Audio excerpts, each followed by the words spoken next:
Is Jennifer Cavazos Saenz, and I'm with E3 Alliance. I am joined today by my colleague Laura Koenig, and also some of our school district partners that work collectively with us to identify ways in which we can support their school districts using objective data to make sure that we're identifying those problems of practice and how we can scale and sustain the work so that we're increasing student impact. And so I'm so happy to be joined by Dr. Bruce Gehring, who's the superintendent from Leander ISD, Kendra Wines, who's our senior executive of early childhood state and federal programs, also from Leander ISD, and Patty Santhoyo, who is the director of early childhood and extended day programs in Hcisd ISD. We are excited to highlight the impact COVID-19 has had on our young learners this year. But more importantly, we want to focus on how districts like Leander and Hcisd are working to disrupt this narrative over time, and how your work and decisions are so important for our districts being able to do the work that not only impacts their planning and the resources and support that they can provide their students and teachers, but more importantly, our student outcomes, so that they are getting the full potential of the academic and social expectations that are needed to transition from one grade level to the next and then out into the real world. But before we get started, I'd just like to encourage you to use the Q&A feature. For some of you, you're going to find this mostly at the bottom of your screen. You'll see a Q&A button. It may be at the top, but use this feature along the presentation today to ask any questions because we have reserved time at the end of our presentation to make sure that we can answer those questions for you. And if we don't have time to answer them, then I will definitely respond with a follow-up email to directly answer your question personally. So just wanting to give you a little introduction into E3 Alliance and who we are and what we do. So again, I'm Jennifer Cavazos Saenz. I'm actually the Senior Director for Strategic Initiatives and Continuous Improvement with E3 Alliance. And we are a regional data-driven collaborative based right here in Austin, Texas. Our work is focused on helping schools transform education systems so that we're making long-term effects for all our students. And we transform those education systems through data and collaboration with our school district partners, like the ones joining us today on our panel, but also with our institutions of higher ed and community members. Because what we realize is that in order to impact and effectively transform education systems, it takes a collaborative effort across our community, and that we all have to come together to identify what are some of those problems of practice, what are the root causes that are providing barriers for us making that level of student impact that we're seeking, and how do we break down those barriers collectively together to make sure that we're providing those best practices and engaging our students through that process with the best support and resources available. So at this moment, I'm actually going to turn it over to my colleague, Laura Koenig, who is going to share data with you on the impact that our pre-K students have engaged in over time. Because what we know through the work that we do is that we have to look at data. We have to disaggregate data. We have to identify what within the data is preventing us from moving forward. And using that data, we collectively work together to gain knowledge and understanding around those barriers so that we can take action. And that action is what leads us to transformation and student success. And so Laura is going to go ahead and share some of that data with us now. Laura? Districts. A lot of this data is based on real-time sample data that the districts have been providing for us to look at, again, disaggregate and better understand what we can do to provide a different level of system support to change kind of the pattern that we're seeing emerge. And so when we look at our pre-K enrollment across Central Texas, we've been looking at this compared to previous year's enrollment. And it's no surprise that during this time of COVID-19, we're seeing a drop. And so just to orient you to this slide, along the horizontal axis is our years that we look at. And then the vertical axis is number of students. And you can see this is a big drop. This is a sample of our districts, but this is to say that we're seeing a much larger drop even in Central Texas than the rest of the state. And this got us looking at and digging into more data. And so on the next slide, we're seeing kind of that breakdown of what is the difference in our populations who are attending pre-K compared to our previous year. And just to let you know, in Central Texas, our pre-K enrollment is fairly steady, as you saw from the previous graph. But when we look into the different demographic groups, you'll see the fall 20, oh, I'm sorry, could you go back a slide? On the fall 2019 pie, you'll see that we see that our Hispanic population makes up a larger proportion of pre-K than any of our other groups, followed by our Black and African-American population, white population, and Asian population. You'll see in this graph, compared to our fall 2020 enrollment, you'll see lower numbers. And this again is based on a sample of all districts that participated in our survey. We see that Hispanic population is much lower than we would normally expect during a typical school year, and our Asian population enrollment is higher, but still overall much lower student enrollment. And now on the next slide, what this means is we're missing roughly 4,000 students from our pre-K population just in Central Texas. These are students that we would usually expect to enroll and attend. And this is going to be a huge impact on how this impacts later on in later grades. But we also know that of these missing students, 75% of them are Latinx and 37% are bilingual. And we know this is especially concerning because our bilingual learners are a group that really, as they participate in pre-K, show a strong benefit in terms of strong outcomes if they've completed a pre-K and enrolled in a pre-K program. And so we want to pay attention to these numbers to understand how to do outreach and also how to prepare for the upcoming school year. And I'd like to add, when we look at this from Central Texas, it's roughly 35%. When we look at it as a state, we're at roughly 30% of our pre-K students are missing from classrooms. And so Central Texas is definitely seeing a larger dip in enrollment compared to the state at 30%. And why this is important, you're looking at pre-K enrollment and a lot of people go, this is just the beginning, we have time. That's what we've been hearing all session. And all of that is true, but we also have data. And so we're going to look at how pre-K enrollment impacts kindergarten readiness. And just to say a little bit about this, our kindergarten readiness measure is a tried and true measure that's been in Central Texas full scale since 2010. It's a multidimensional assessment that looks at really those foundational skills that are predictive of later school success. And so when we look at that direct correlation, that hop from pre-K to K, and we see the difference that attending a pre-K program is associated with much greater readiness and more children being ready for school when they enter kindergarten. So what you're looking at is an odds ratio. This is the odds that an eligible child who attended pre-K would be ready for school when they entered kindergarten versus those same aspects of kids who didn't attend a pre-K program being ready for school. And that is almost 3 times more likely to be ready for school if you attend pre-K. If you were in Vegas, you would definitely play those odds. And so those is something that we pay attention to. For our English learning and our bilingual students, these odds are even greater. And why does kindergarten readiness matter? Kindergarten readiness matters because we've shown that it's predictive. On this measure, it's predictive of later school success. And so it's very highly predictive of kids passing at the MEET standard for both math in green and reading. And you see those odds even increase. But I want to say something here. Just because something is predictive does not mean it's destiny. This is exactly the chart that I want to show you 5 years from now, completely not correlated.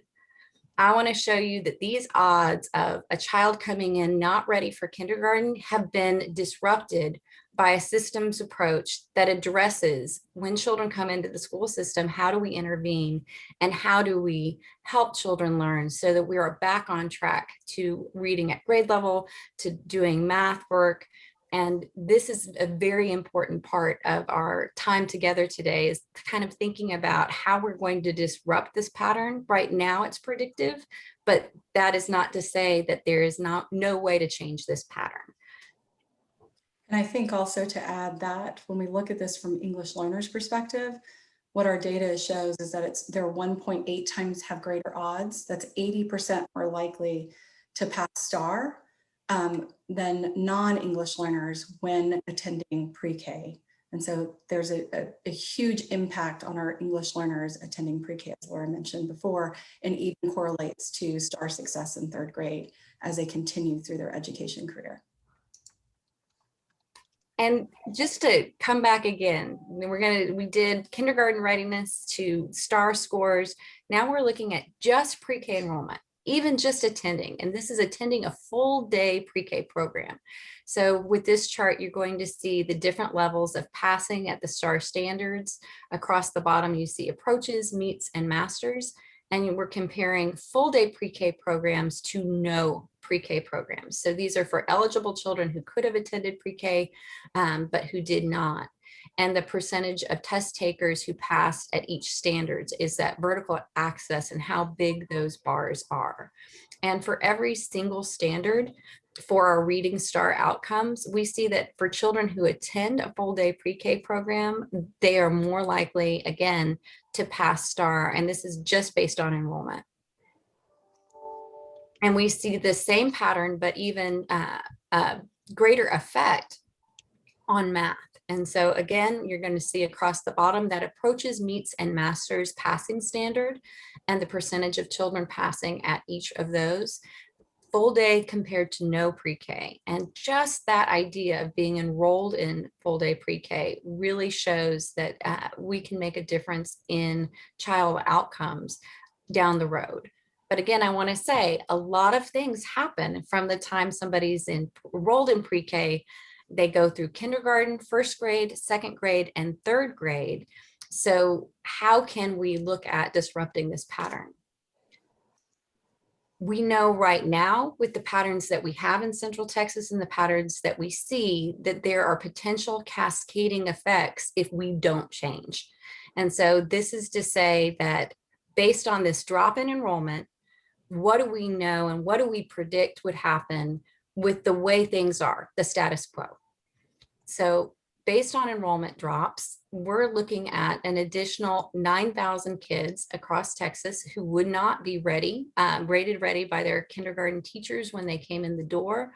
And I know that's not surprising. That's what our districts are bracing for and looking at as we go through this time of how are we getting ready for kids who are coming into kindergarten without having the benefit of attending pre-K. How does this relate down the road? Well, we look at our STAR passing rates at the meets standard, and this is looking at reading.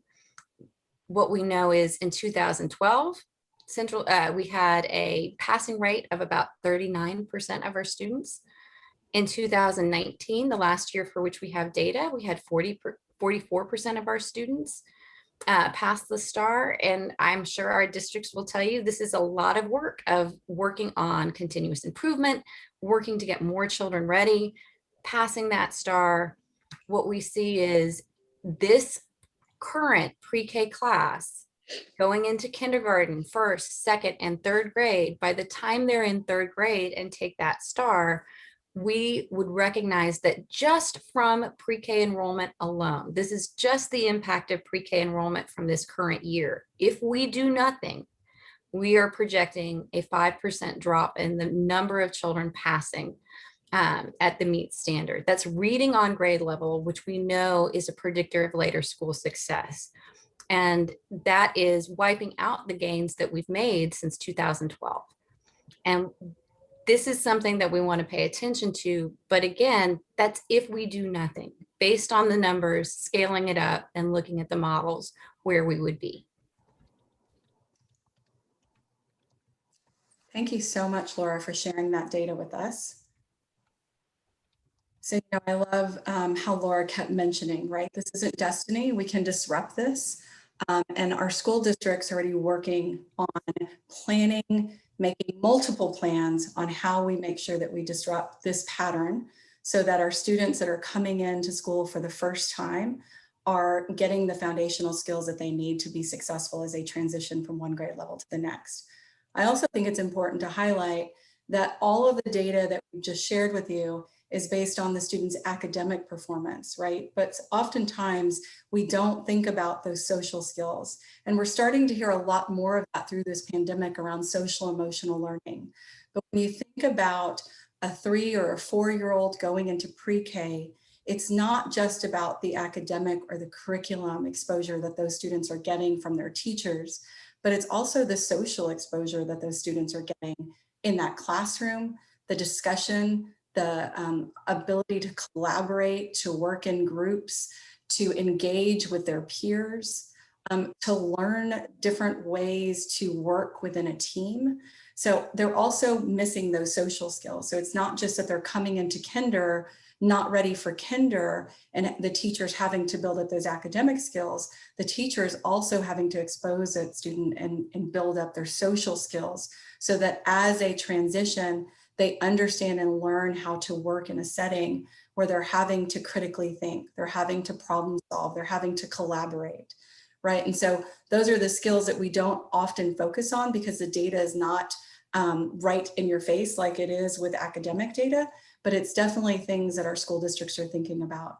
So that's why I'm so excited today. And we really wanted the bulk of this webinar not to be E3 talking and sharing data with you, but us really hearing from our district partners about what are they seeing within their school systems currently and the impact this pandemic has had on student learning and student outcomes.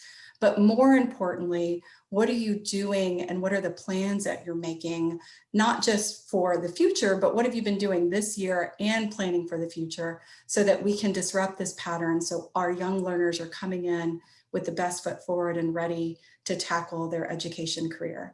So again, I'm excited to have Dr. Gehring, the superintendent of Leander, Kendra Wines with Leander as well, and Patty Santoya, who work very closely with early childhood and extended programs across the district, but also working in Hcisd. And so I'm going to stop sharing my screen so that we can bring them on. Good morning. Thank you so much for being with us. So let's go ahead and get started. So let's start with you, Dr. Gehring. Would you please tell us a bit about your district? Good morning, everybody. Bruce Gehring, Superintendent Leander ISD. I've been in Leander since September 1 of 19, and so really enjoying getting to know the district really well and starting to get our feet on the ground and our work done. First, I want to really thank the legislators and specifically the legislative staff who are here today for all your incredible work that you did on House Bill 3 last session. And the work that you continue to do this session on cleanup of House Bill 3 and House Bill 1525, and a lot of other very supportive public education bills that are out there. So I really just wanted to thank you. Also want to thank John Cullen from Capstar Partners, who represents Early Matters Greater Austin, for the incredible support that you provide specifically to pre-K initiatives. And just want you to know that we feel that support and that love, and we appreciate it greatly. So let me tell you a little bit about Leander ISD. We're a suburban fast growth district just northwest of Austin here in Texas. We're 41,000 students, about 5,000 staff members, about 20% low SES, and about 20% Hispanic. We're a high performing district, and we operate under a culture of continuous improvement.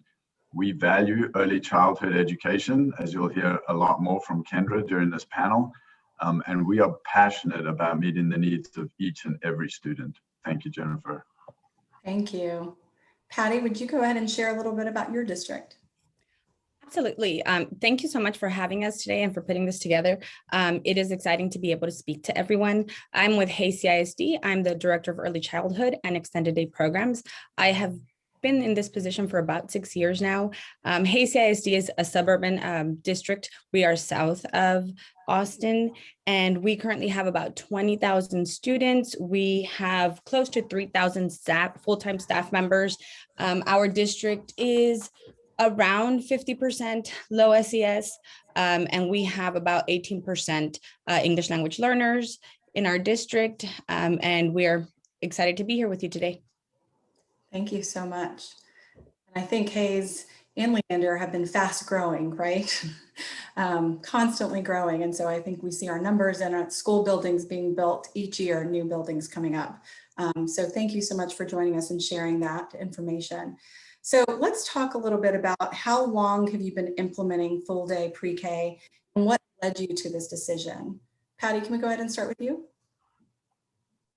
Absolutely. Well, Dr. Wright became our superintendent back in, I believe it was the summer of 2017. And so in 2018, that spring, we began talking about long-term planning for full day PK before House Bill 3 came out.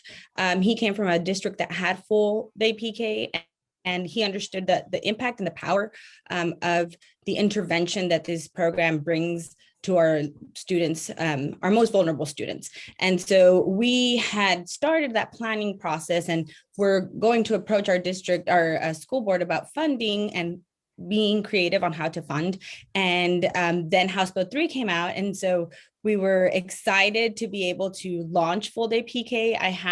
The district had we had 4 months to launch 20 additional classrooms. We went from having 17 classrooms to close to 40 classrooms. We were at 37 last year. And so we were excited to implement. Everyone fully understood the impact of full day PK here in our district.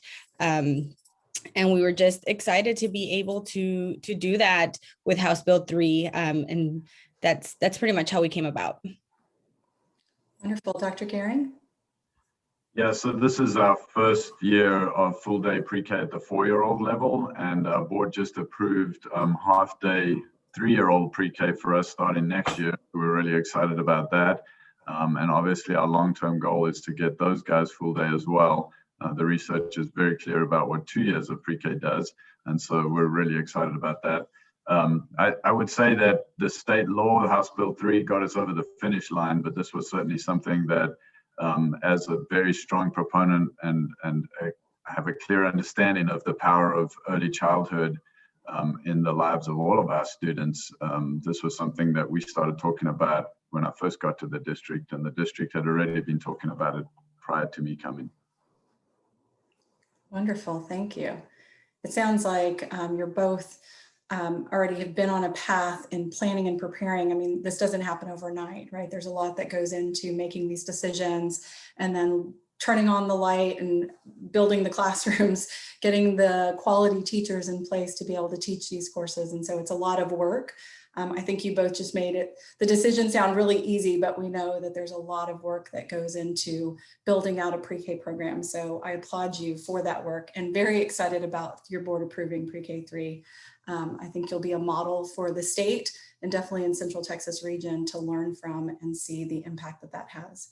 So Kendra, let's hear you for a bit. So how has full day pre-K impacted your district? What are the impacts that you've seen specifically? So thank you. Good morning, Kendra Winans with Leander.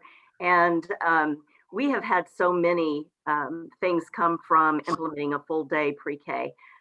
Besides the amount of time that we're able to really work with students to ensure that they have the highest quality experiences in a nurturing environment, we also were able to build relationships with families, and those families who wouldn't necessarily be able to take their child for a half-day program now have a full-day program. So they're able to go to work, they're able to do other things and know that their children are receiving an education during that time. So that's a great benefit. It also impacted our teachers because our teachers went from having a split day of, let's say, a high ratio of 18 in the morning and 18 in the afternoon, which is more students than most elementary teachers have. And so now they are able to focus on one group of students. Our board has definitely supported lower ratios. So we look at about 1 to 15, 1 to 18 with teacher, but then every classroom has an instructional assistant. So when we say that our district supports early childhood, they really do. They understand what's important for these students, and having full day pre-K has allowed us to accomplish a lot of what we need to do. That's wonderful, and such a good point to point out the low ratio and having that assistant in the classroom, because when you're dealing with 4-year-olds, it's quite different than having an 11-year-old in a classroom, right? It's their first exposure to a classroom setting, and so those social skills become even more important in what they're learning. Thank you for that. Patty, would you mind sharing kind of the impact that that pre-K has had within your district? Absolutely. To piggyback off of what Kendra said, we have been able to, number one, increase our enrollment. We went from, this is our second year with full day PK, so the pandemic kind of hit us hard, like it has everyone. But last year, our enrollment numbers went from about 500 to a little over 800 students. We were able to capture last year about a third of the students that we were missing, that we had identified as being qualified to attend PK, but did not in previous years. So that definitely helped our families in the area where they qualified, but because it was a half-day program, we're not able to attend. So that was a big impact. The community was really excited and behind full-day PK. We had our community enrolled sooner. Typically, for PK, we get stragglers. We get those that are ready to enroll at the beginning of the enrollment season, and then we get those that come the first day of school. And so when we rolled out full day PK, those enrollment numbers increased instantly. We had about a typical half day enrollment. We had that by July. And so we were excited to see those numbers growing, and to know that we prepared based on the numbers that we had. We were able to really hit the numbers we had projected, which projecting PK is extremely hard because of the qualifying requirements. And also, again, getting those disenfranchised parents to really connect, giving the teachers opportunity to connect with, say, we cap our district PK classrooms at 22 students per classroom, and we follow the 11-to-1. So we've capped classrooms at 22 with a teacher and an instructional aide. We have been able to give more direct coaching and mentoring of our teachers and our aides since we have the ability to actually give them more flexibility to have time in the day to train our teachers, to work with our teachers, versus a half day where it's run. Our teachers doing half day PK were continuously running from one place to the other because they were trying to meet the needs of all students. So definitely that also allowed for our teachers to engage with parents better, to have stronger connections. We ensured that almost all of our elementaries have PK. Whereas before it was concentrated in certain schools. Going full day PK, we were able to send those students back to their home campus to build those strong connections from the beginning. So definitely social emotional skills. We are seeing an increase in students of trauma. We are seeing an increase in students that do not have social skills because of things like this, where before the TV usage, I remember being younger, and they would say the TV is the babysitter, right? And so now technology is the babysitter. And so yes, there are educational things that you can do. However, it does not replace those social skills that are needed, those human interactions that are essential for our students. And so that's one of the things that we were able to really focus on, the social emotional learning piece within the day, to really help students self-regulate and be able to have language development. Our oral language development of our students increased dramatically within a full day PK. So within 1 year, we were able to see a lot of growth. We're super excited to see what this year's kinder readiness data shows. But we know we had the pandemic at the end of the year. However, the teachers, the full day had such an impact on our students that we don't expect to see too much loss of learning from last year, right? From our PK students last year versus it'll look different for this school year, but yeah. Hey, Jennifer, if I can jump in there, if you don't mind. No. One of the unusual things that have happened because of COVID and as a result has been this new connection that we have with parents and with students in their home environment. So one of the assumptions that I made early on in COVID was that young students could not do virtual learning. And I was shocked when one of my pre-K teachers, pre-K 4-year-old special education teachers contacted me and invited me to come into her autism classroom. She is the most passionate teacher I've ever met, I think. And the work that she was doing with those 4-year-olds on Zoom was absolutely unbelievable. And it was unbelievable because she had the parent and the child together, and they were all learning together. So the parents were learning as much as the kids were. And that connection of the parent and the child in the home with this really highly qualified pre-K teacher leading them through what Kendra so aptly described as these real experiences, because the learning happens through these experiences. And that has been incredibly powerful in our district. Oh, thank you for sharing that. I mean, I love that. And I love the word, Patty, that you kept using was connections, right? How important that is, the connections that are being made. And just, I'm envisioning making that connection with a parent when their child is 4, the level of involvement that that parent is going to have within that school, because now they feel a sense of belonging, right? They feel like I'm part of the school and I'm part of the resource to support my students. So I just think that's so beautiful. Thank you for sharing that. And it kind of transitions us nicely, Dr. Gehring, to the next question, which is, how has the pandemic impacted your pre-K? What has really stood out, or what have you noticed most? Kendra, can we go ahead and start with you? Sure, absolutely. So of course, like Patty was saying, we started full day pre-K during a pandemic. And so our numbers did grow by about 100 students. So that was exciting to have more students than we ever have. Yeah.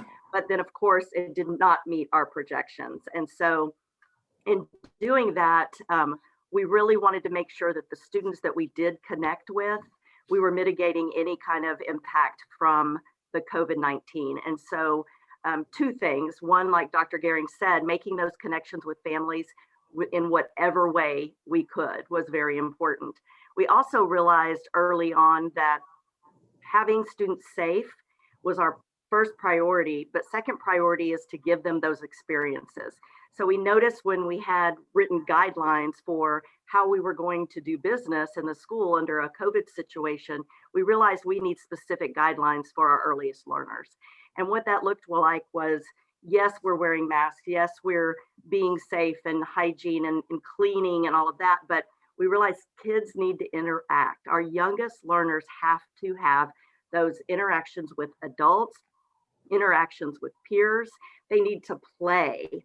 They need to engage and manipulate. And so we very quickly shifted from kind of this sterile environment to, we're going to support our students in kind of a bubble, and it's a low ratio, and those students are going to be able to engage and play and do what they need to do in order to be successful. So right off the bat, we wanted to make sure that students weren't just coming to school and they're at school going through, just that they're there, but they need to have those experiences. So we very quickly shifted to that. And then we still have students that were virtual. And like Dr. Gehring said, we made as many connections with them as we could, trying to really go into the home and virtually and be a part of the learning at home.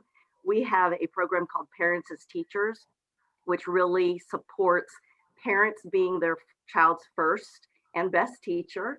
And because of that program, we already have a lot of activities that are things that parents can do in the home with materials that they have at their fingertips.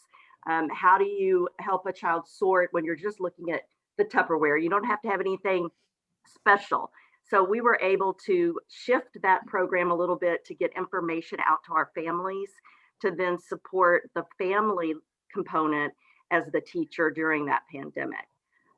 Also, I think another impact is, of course, we're wanting more and more students. So we are devising amazing advertisement and trying to reach each family individually to try to get them to come back to school, knowing that it's safe and that we can support the learning that needs to happen for each and every child.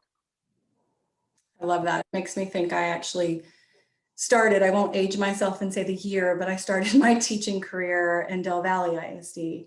And one of the things we did as teachers, I was teaching 3rd grade, is we invited parents to meet us at the local HEB in the afternoon. It was later in the evening. And we just walked them through and we talked about different things that they can do with their students while they're grocery shopping that would engage them in learning. And so it was really fascinating. We did it for 5 years, and we had small group, and then it kind of grew. I think the parents talked to each other and said, hey, it's kind of fun. They teach us, we walk to the grocery store with the teachers, but making that parents as teacher, what did you call it? Sorry. It's called Parents as Teachers, and it's Parents a as Teachers. national Okay, organization that we've been doing for 20 years. But it really has been a piece that now we see how that's so impactful, especially in a time of COVID, and how we could really utilize that resource. Yeah, absolutely. That's valuable. Patty, would you mind sharing with us how has a pandemic impacted pre-K and Hcisd? Absolutely. So our teachers, number one, our teachers are amazing. And this year, more than ever, they have shown how resilient they are, how flexible, how adaptive. And without them, number one, we couldn't have been able to work through the pandemic and continue to educate our children. We were able to modify our classroom, both virtual and in-person class during the summer. We took the summer to really think about what we would need to implement for the upcoming school year, for this school year. We always use summer school as an opportunity to try out new things, to pilot different activities, different classes that we want to do. And so this summer we were able to really, this past summer, we were able to really interact with parents. And one of the things that we were able to see was how the impact of seeing other children interact with their own children had on their parents' perspective of how their student was doing. A lot of our parents, whether it be because of lack of exposure to the milestones, children's developmental milestones, or just public knowledge of where children should be at certain age and stages. The parents, that was one of the feedback we got this past summer and throughout the school year was, oh, wow, I see this other student I can hear this other student is speaking in full sentences. My child isn't doing that. What do I need to do? And so really getting that parental involvement and engagement in, I'm hearing other children can do this, can do that. How can I help my child to be able to be on par with those other students? So we've had a lot of that. But yes, the pandemic, in terms of classroom centers, we were not able, our district was 100% social distancing. So that really threw us into a spiral of, okay, how are we going to give students those social emotional interactions that they need with their peers? So we were able to teach with the work of teachers. We were able to make independent centers, but the students would be side by side. So they would still be adhering to as much of the social distancing, however, being able to work side by side, which some of our students, we progressed through the side by side work and then be able to share and collaborate, and depending on how much exposure they had. And since most of our PK students this year had been at home since March of last year, so that they were still okay with being in that environment. Our students, this was their first experience coming to school. So for them, it wasn't that big of an issue to wear a mask because they didn't know what to expect from school. So that also helped. But we were also able to work, so our virtual students, working with them at the beginning of the school year, we were 100% virtual, being flexible with teachers and trying to support and provide them activities that were both virtual and then hands-on at home. So we did a lot of, just like Kendra said, we don't use parents as teachers, but we do have a lot of activities that help the parent guide the student as they work together. So every class had, every teachers had the opportunity to include, it was the expectation that teachers include hands-on activities that were off screen. So it was, here's your on-screen activities, here's your off-screen activities. And we talked about less is more in terms of slowing down and being able to really take the time to set routines, even through virtual learning, set those routines with the students so that then by the second 9 weeks of school, those that were continuing virtual learning were rock and rolling. Those that were coming into the classroom, the routine stayed the same. So we really talked about setting routines for their entire day that would transition to make a seamless transition from virtual to the classroom. So teachers, we did virtual classroom tours, and the teachers were teaching from the classroom, and they were able to really continue to use the same routines that they were using virtually in person. And then we also have teachers, it's been difficult for our teachers who have taught both in person and virtual. As much as the district tried to separate virtual students and in-person students, it became difficult as our enrollment numbers in person started increasing each 9 weeks. So right now we have several classrooms that are doing concurrent teaching, and we have our teachers have gotten really creative. But again, with those existing routines that are being used at home, virtually, and in the classroom, the concurrent teaching has been working out so far. But it does, our teachers stress tremendously about not being able to have the students in person, because we understand the impact that it has having them in person and your ability to really work with them. And also, as we're getting them ready for kindergarten, we've seen a decrease in enrollment at the beginning of the year. However, since January, I want to say our district has enrolled over 150 students. And so that's our next thing is we our enrollment is increasing, and we're at the last, we're about to hit our fourth 9 weeks for the school year. And so now the issue that's coming up is we need teachers. Yeah, right. I've heard from districts, our pre-K is just starting.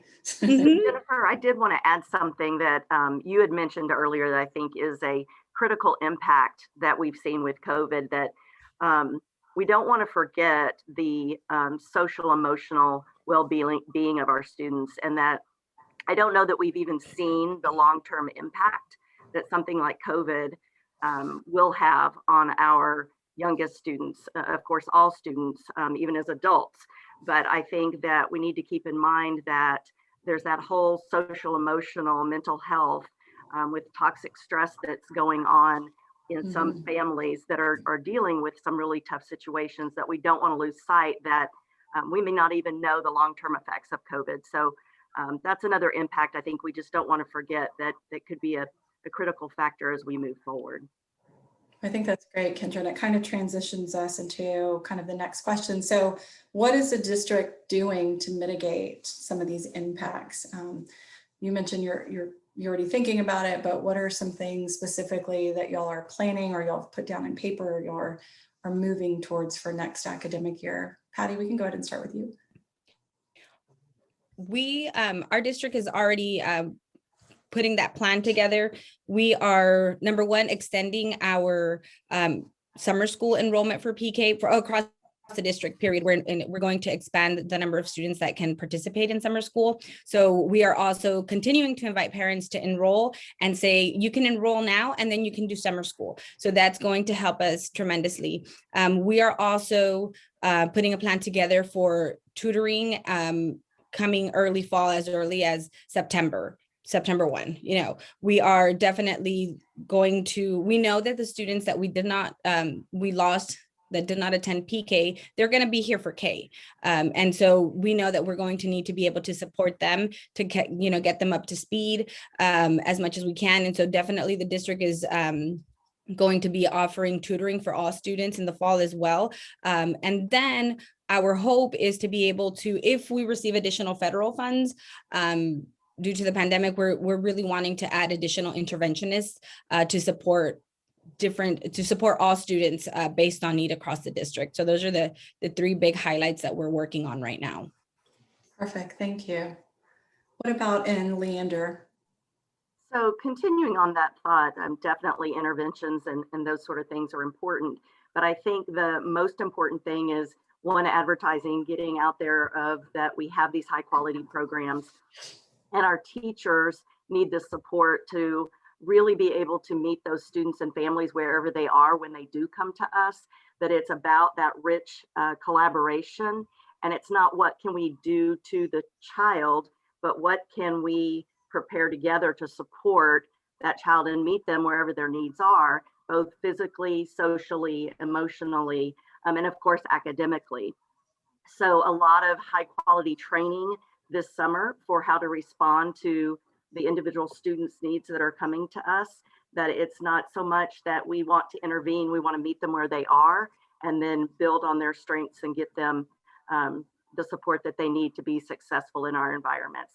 We've shown that so far, the data that we have, the students that have participated this year in our pre-K are doing okay. They're not lagging behind.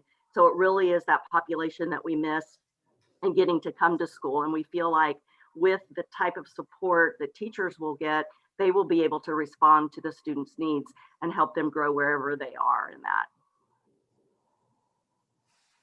Wonderful. What about in Hcisd, Patty?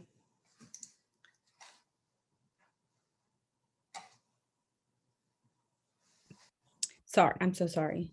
That's okay. That mute button sometimes goes far.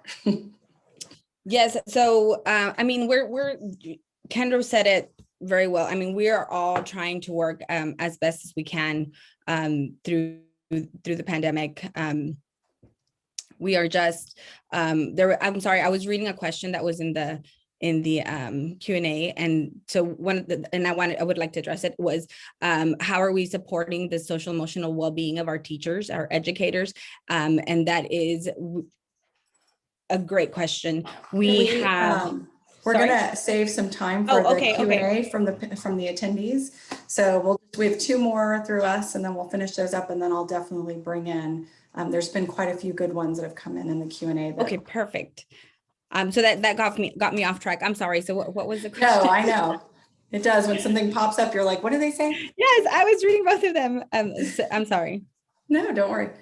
So thinking about what are some of the things the district is doing to mitigate the impact.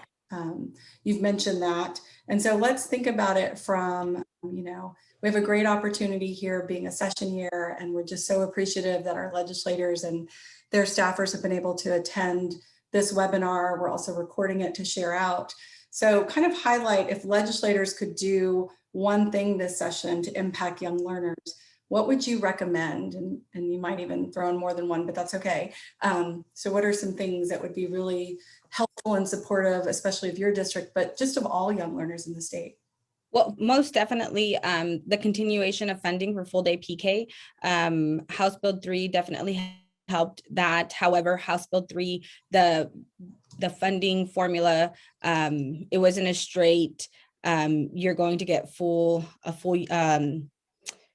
going to get full year funding for each student. We're still continuing to have half day funding from one source, and then the other half of the day is funded through House Bill 3 formula. So that really became entangled with reading academies. And so I in a perfect world, I would like to see full funding PK like it is done in K-12, and then funds from something like House Bill 3 to support the enrichment and building up of programs. I also, when we had Rider 78, the state had set in place those 22-2 that when House Bill 3 was put in place was removed. However, some districts were able to continue the 22-2 ratio at least, but I know of several districts just in Central Texas that are not adhering to that because I know we received some teachers from some of those districts who said, I really believe in the low ratio. So they came to a district that believes in that as well. So being able to see more of that, in a perfect world, I would love to see, and even it's a long stretch, but universal PK. One of the biggest things that breaks my heart is when I have to speak to a parent and say, I'm sorry, you made $50 over the qualifying limit for PK. Your child cannot attend. And we know that those students are sitting, those are the students that are sitting at home with grandma or their aunt because they don't quite they make a little over the limit, but they don't make enough to be in a quality childcare program or preschool program. I've done extensive research into San Antonio's universal PK and how they have been able to fund through the community full universal PK for all of their PK students. And so that would be one of those things that I would love the legislator to start talking about as well, is universal PK for all students. And not everyone will participate, but it would be a great opportunity for students, as I truly believe that education is the equalizer. And this will definitely help all of our families in our areas. Thank you so much. Dr. Gehring, would you like to talk about some of what you think legislators could do to support the work that you're doing within your district, but also the state as a whole? Yes, thank you, Jennifer. I appreciate that. I understand the challenges that legislators are facing with the state budget. And I also understand the temptation to find easy fixes to those challenges. And so my ask for our legislators and their staffers is to resist temptation. And my ask is this: please ensure that the federal funding from ESSER flows directly through to districts as promised in federal regulations. So I'm not asking for more money. All I'm asking for you to do is allow us to allay our COVID costs with the federal funds that were designed to do that. And then that allows us to use our local funds to adequately fund pre-K and other important programs. And so that's my ask today. What that does is it helps keep local flexibility and control. I know Jennifer's going to mention House Bill 41 in a second. And I just want to point out that bill is not, I'm not in strong support of that because it takes away local flexibility and control. And while I agree with the intent of the bill, and you heard Kendra point out that we are trying to operate on 11-to-1 and put an 8 in every classroom, that's not always possible. And so when you take away that local flexibility and control, that really ties our hands and forces us to do some things that hurt other programs and hurt kids in different ways. And so I urge you to really understand that local flexibility and control is critical, because we know and understand what our situation is, and that's different in Hcisd than it is in Leander.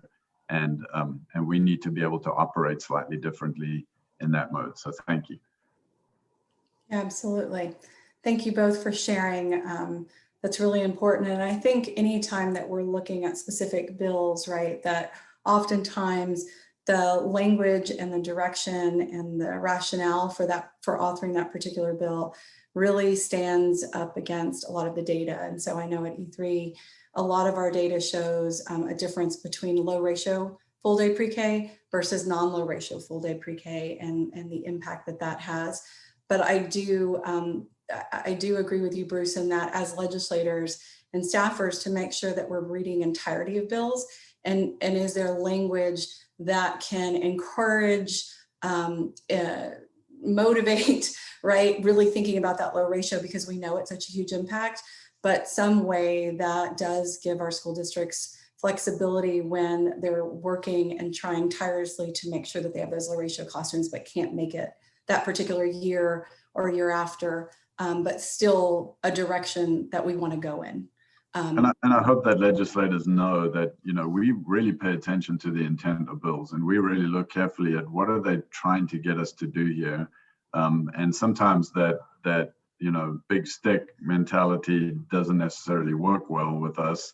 But the intention we understand, and allowing some flexibility aligned with that intention really can go a long way to us working together to achieve what we know is right for kids. Yeah, absolutely. Thank you. Well, thank you, panelists, for answering my questions. Now I'm going to look at what some of our attendees have asked. And Patty alluded to one, so we'll start there. So one of the questions that came in is, how are you also addressing the social emotional well-being of your educators that are teaching and working with these young children? So what's the support that you're providing your teachers in these pre-K classrooms? And I'll open it up to any of you that would like to answer. Well, I can speak a little on that. We have definitely transitioned to Schoology, our learning management system. And one of the things that our district did across the board, not just in PK, was we have provided weekly lesson plans for all content areas that they are teaching that teachers can take, modify, and implement, including virtual lessons and in-person lessons, so that our teachers have been grateful for, to not have to write their own lessons during this time, but be able to modify existing lessons and apply them.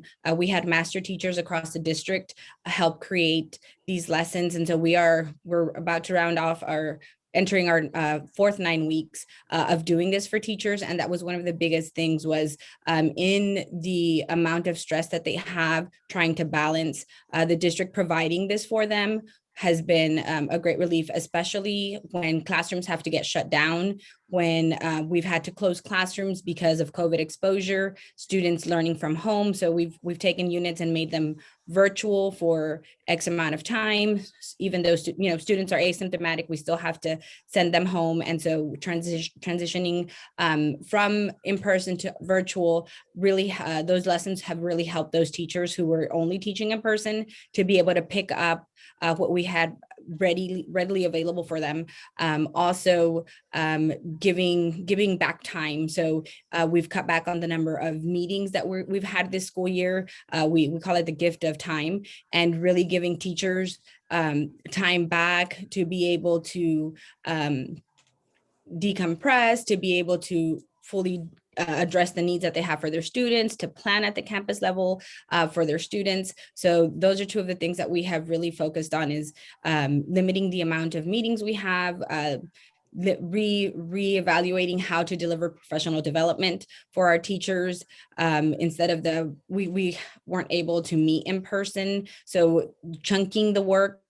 Mm-hmm. Instead of a full day training, we're chunking it to maybe 30-minute sessions for a couple of weeks, just really trying to think outside the box and support them with their needs. Wonderful. So one of the things we did in Leander is we did listening sessions so that we could really identify what is it that would help teachers. It was a huge lift to shift very quickly from an in-person structure to an online virtual structure. And what we heard overwhelmingly was they need time to plan, and they need time to work and learn from each other. So we had enough minutes in our daily schedules where we were able to move things around and have early release Wednesdays to give our teachers that time that they wanted and needed in order to plan together and to come up with really the different modalities that you have to shift from, and just giving them time for that. So I think that's, along with what a lot of Patty said, that was something that we did with our teachers. And I'll add to that, the time was powerful and is powerful, and has actually been baked now into our academic calendar for next year as well, regardless of whether we're in a COVID environment or not, which is outstanding. But I'll tell you that a lot of that power came from listening, just paying attention and really hearing what they had to say. And that was not the only thing that came out of that.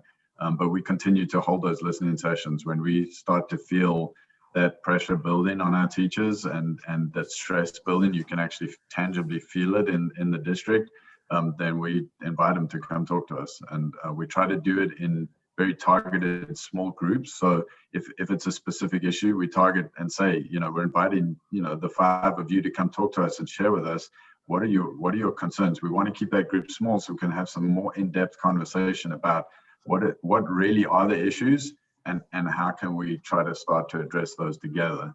And that has been extremely powerful. I love that. I mean, I love the, this concept of let's just ask the teachers, Mhm. right? Listen to what their needs are, but also this idea of gift of time, right? And then one other thing that really stands out to me, which I think is hard for people to see or think about, especially since we're still in it, but there are some positive things that have been spotlighted during this pandemic. And so, Bruce, just hearing you say that we're going to continue this next year because you realize it's not just a value add at this moment during a pandemic, but our teachers do need more time to not just plan, but collaborate, right? Work across teams, work across grade levels so that they can further develop their own learning and so that they can go in the classrooms and be stronger implementers. So I love that. I love that. We're going to answer one more and then I'm looking at the time. So how are you utilizing pre-K partnerships with childcare centers?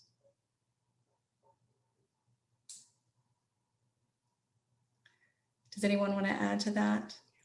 Well, I can tell you it has been extremely difficult to support the needs of our teachers and students in the district that I know our district this year has not engaged in partnerships with childcare centers. We have not been able to.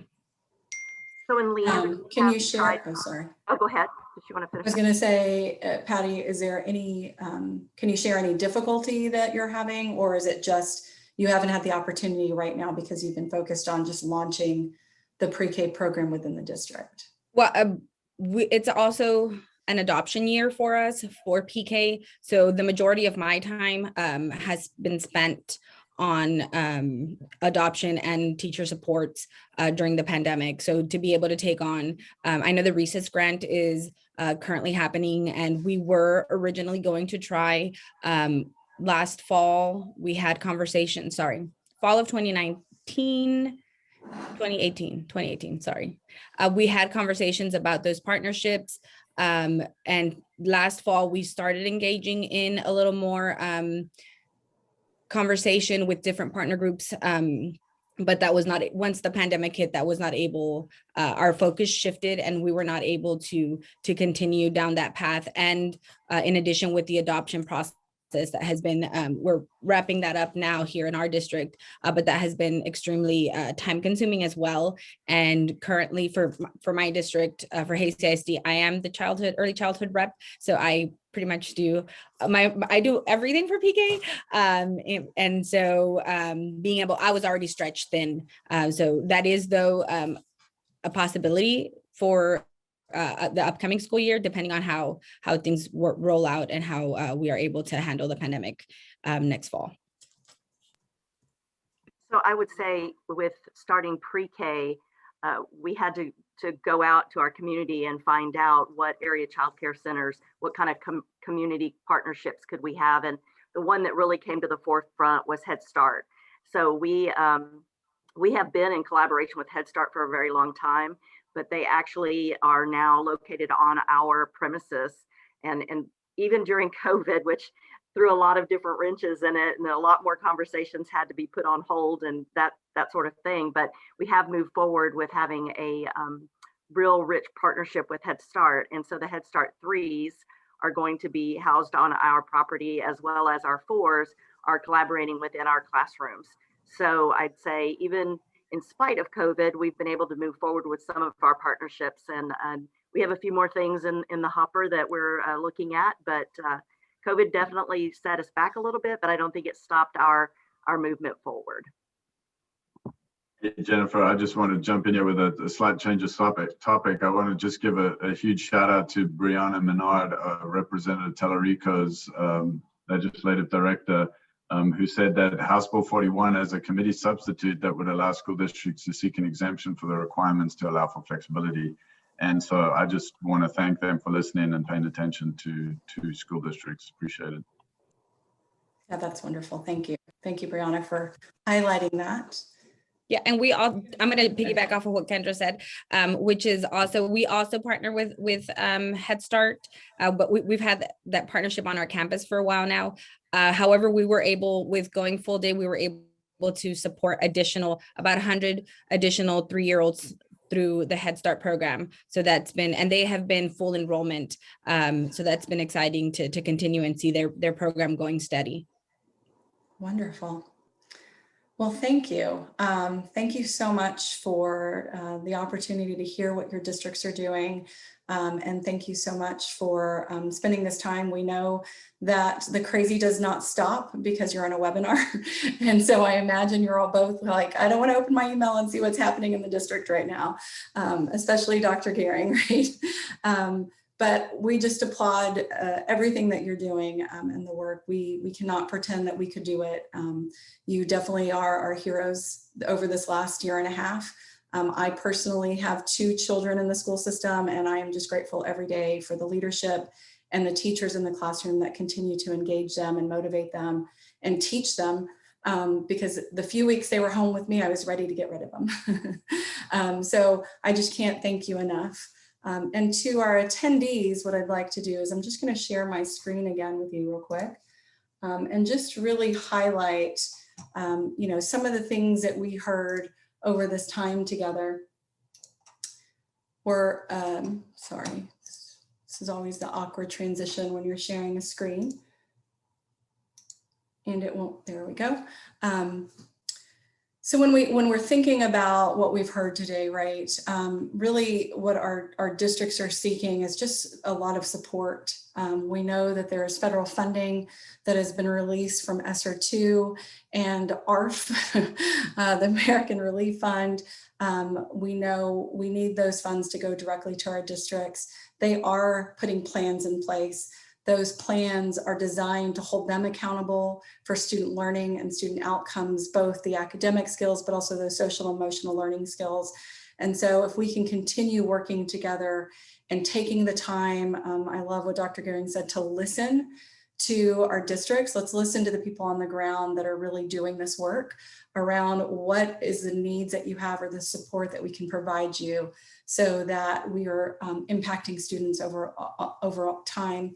I love the concept of let's not focus on learning loss, but let's really focus on how do we accelerate student learning and how do we disrupt what is happening and has happened over this last year and a half because of the pandemic. We can disrupt it. We have the right people in place to disrupt it. We just need to give them the resources and the support to be able to do the work that they do every day in these classrooms and in our school buildings. I just want to say, in order to disrupt this, there's currently some policy that is allowing us to do that. We've mentioned House Bill 41 by Representative Tellerico that supports that class size limits. E3, if you go to our website, e3alliance.org, we have a data portal where you can find a lot more data than we shared today around the impact that pre-K has on young learners and their projection of success over their course of their educational career. There's directly data that highlights the impact of the size of the classroom, that teacher to student ratio, and the dramatic impact that it has on student learning versus having larger class size with only one teacher in that classroom. So there's direct data to support HB 41 and its impact. And then just sustaining HB 3, really focused on that early childhood education. Let's make sure that our districts get the resources and support. I love what Dr. Gehring said. We're not asking, the districts aren't asking for more money. They're not asking not to be held accountable. They just need the money to actually flow to their district so that they can do the work that they're planning on doing.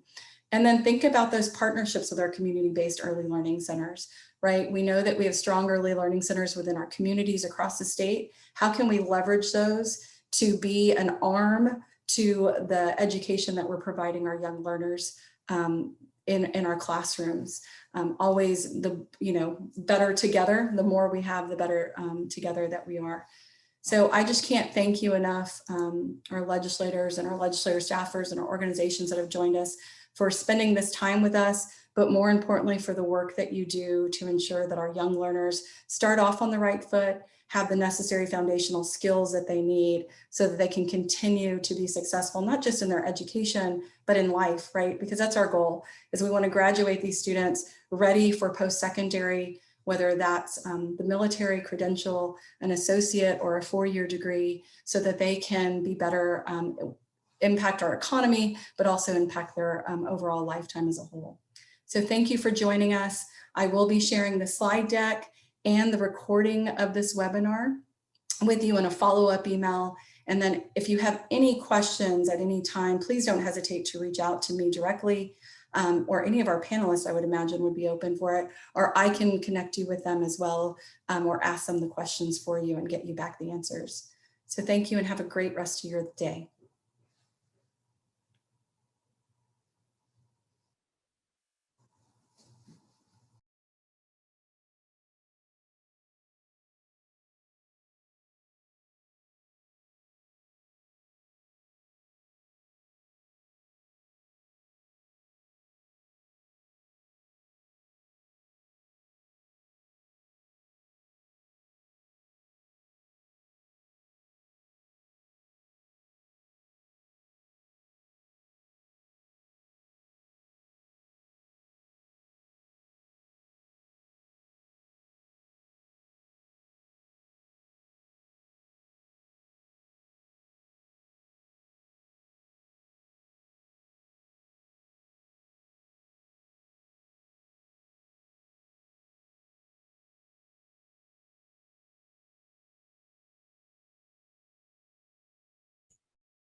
Good morning. My name